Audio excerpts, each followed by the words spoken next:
Lamarr was marketed as the most beautiful woman in the world. Her face appeared on movie posters, on magazine covers, across cinema screens in the United States. That was the public image. What audiences did not see was this. After filming ended, Lamarr often returned home and sat at a drafting table.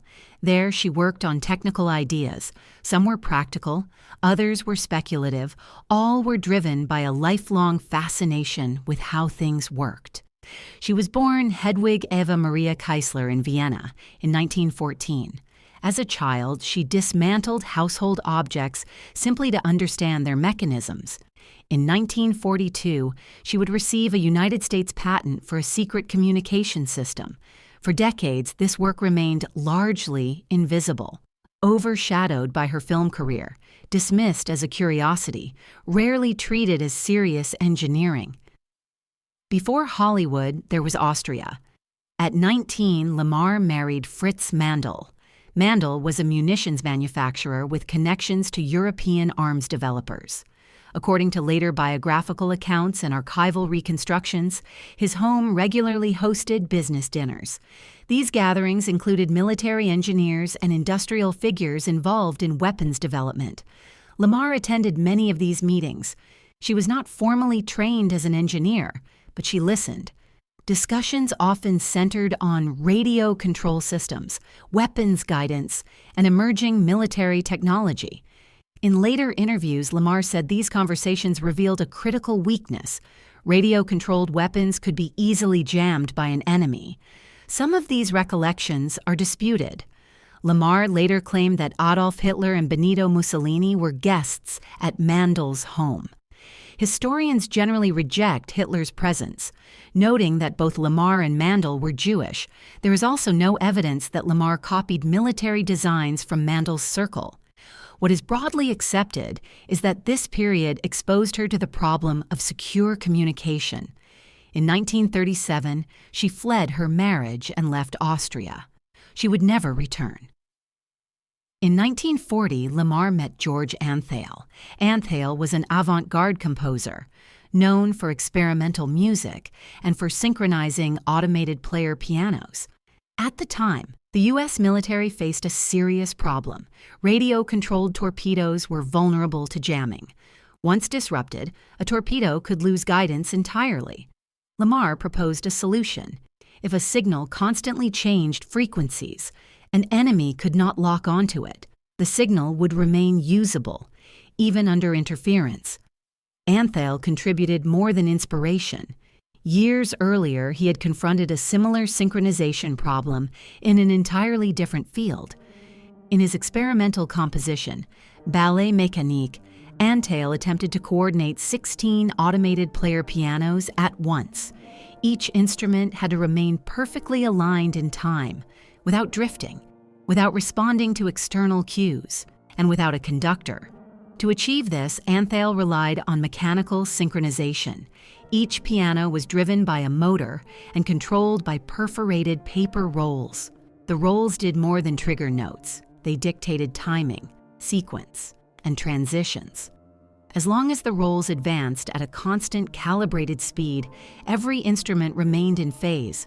No feedback loop was required, no external correction, only shared mechanical timing. Lamarr immediately recognized the parallel. Radio-controlled weapons faced the same fundamental challenge.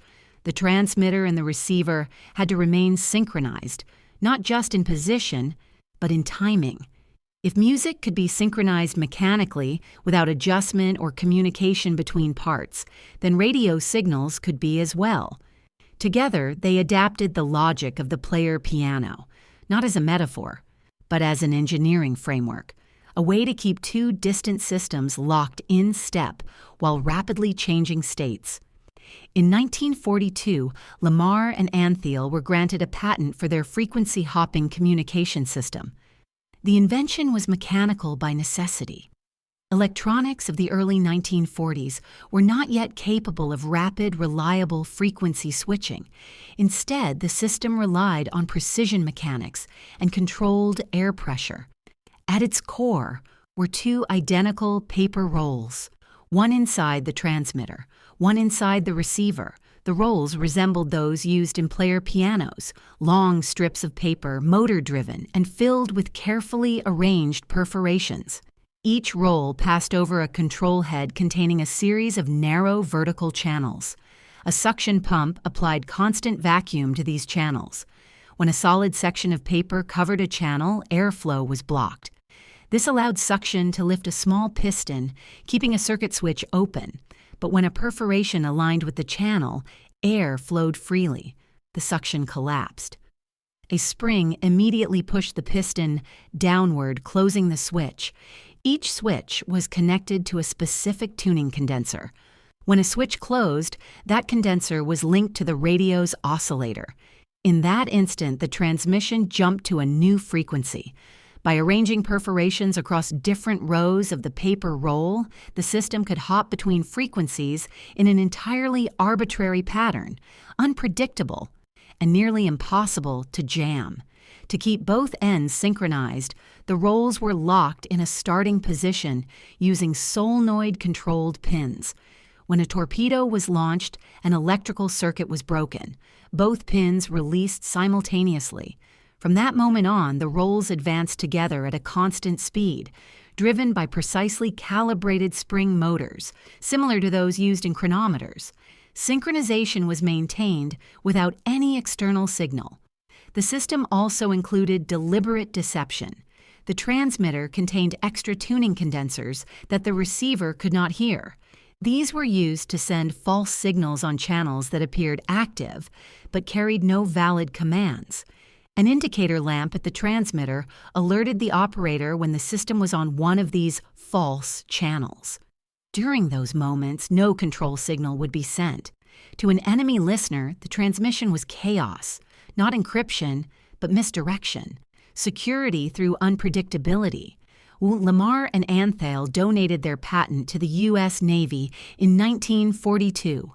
It was a patriotic gesture.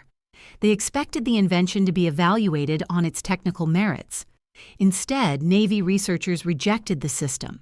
The mechanical design was labeled too cumbersome for installation inside a torpedo. The concept itself was not disproven, but the implementation was dismissed as impractical. What followed was telling. Rather than inviting Lamarr to continue refining the technology, the military redirected her efforts elsewhere. She was encouraged to contribute not as an inventor, but as a film star. Her value, it was suggested, lay in visibility rather than engineering. Lamarr complied, and she did so at scale.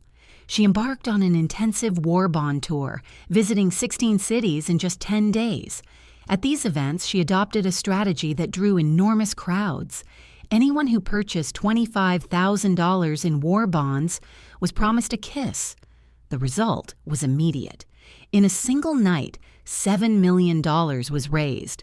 By the end of the campaign, Lamarr had helped generate approximately $25 million for the U.S. government. She also participated in an MGM-sponsored letter-writing campaign, which produced more than 2,000 letters to servicemen overseas. And she regularly appeared at the Hollywood Canteen, signing autographs and spending time with off-duty soldiers. These efforts were celebrated. They were public, visible, easily understood. Meanwhile, Lamarr returned home. Away from the studio, she continued to work alone at a drafting table. She developed additional military concepts, including an anti-aircraft shell equipped with a proximity fuse. None of these ideas advanced beyond preliminary stages. The message was clear. Her mind was tolerated. Her image was prioritized. The invention's moment came later. In the 1950s, transistors changed everything. Frequency hopping could now be implemented electronically, without moving parts.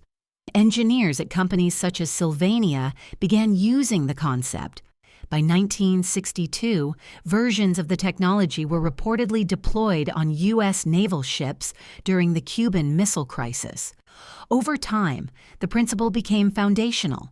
It underpins modern spread-spectrum communication, including Wi-Fi, Bluetooth, GPS, and cellular networks. It is impossible to trace a direct line to every modern device, but Lamarr's patent is widely cited as an early contribution to secure wireless communication. In 1997, more than 50 years later, Lamarr and Antheil received the Electronic Frontier Foundation's Pioneer Award. When told of the honor, Lamarr reportedly replied, "It's about time." Hedy Lamarr died in 2000. Today, she is remembered not only as a film star, but as a thinker whose ideas shaped invisible systems of the modern world. Her invention did not change history overnight. It waited until the world caught up. And now, every time a signal moves through interference, her legacy moves with it.